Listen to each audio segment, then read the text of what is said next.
Today we have the 2016 BMW 3 Series. This vehicle has only done just over 15,000 miles.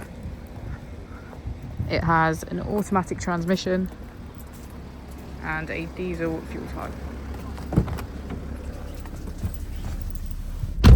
To the left of our steering wheel, we have cruise control as a feature, as well as our keyless ignition. On the right, we have voice control, automatic wipers, and automatic headlights.